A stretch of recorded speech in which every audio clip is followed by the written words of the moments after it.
Metroid Prime, a game that originally released back in 2002 on the Nintendo Gamecube, was an ambitious new title in the Metroid series.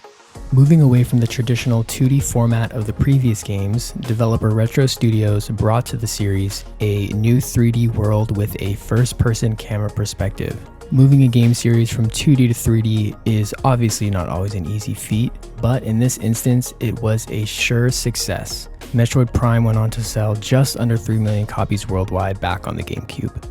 Now, over 20 years later, we are given Metroid Prime Remastered on the Nintendo Switch, an exciting release for Metroid fans, especially after the huge success of Metroid Dread just over a year prior. I was curious to finally play Metroid Prime, and to say the least, the experience was nothing that I could have expected. Now, my knowledge on the Metroid series as a whole is fairly limited, having only ever played Metroid Dread, but hearing all the praise Prime had been getting, I knew I had to jump into it. Right from the start of the game, I noticed just how solid the game's visual presentation was. Character models are well detailed, colors are vibrant, textures are crisp, and overall scene complexity still manages to perform well next to even some modern day Switch releases. And after some perusing on the internet, I was able to really see just how much the game's visuals had been upgraded from the original GameCube release. It was apparent that a lot of time and effort was put into this remaster, and it sure shows. But sure, a game could look great, but does it play great too? And how does it hold up to games nowadays? Short answer is yes, it plays great. Samus's arm cannon is simple and intuitive with her standard cannon blasts and missiles. Getting a new upgrade for Samus, like the Morph Ball, never got old either. This would then encourage me to go back to sections of the game world previously blocked off to now explore them and find new hidden secrets. It's an intuitive gameplay feature that always left me feeling satisfied.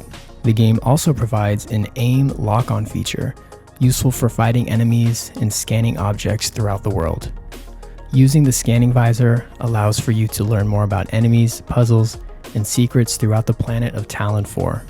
Furthermore, on the planet, traversing Talon 4 always left me feeling a bit of suspense and intrigue. It's a world that holds the essence of mystery, and I never knew what would be lying around each corner. This is something that even modern day games rarely do for me, so I was glad to find that here. Now, onto the animation department. I was really surprised at some of the subtle nuances the game had to offer. For example, as you can see here, the subtle way that Samus sways when you stand idle for a few seconds, the rain droplets that pour down over her arm cannon and visor, and even the thick grass and how it reacts to being fired at. These types of details really immersed me in the game, and I'm glad I found them.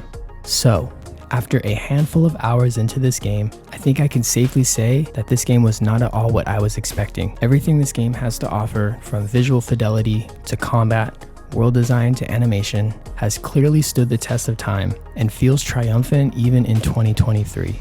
It's sure to be one of my top Switch releases, and I hope it is for others too. So, what are your favorite aspects of this game? Let me know down in the comments below. Thanks for watching, and I'll see you in the next one.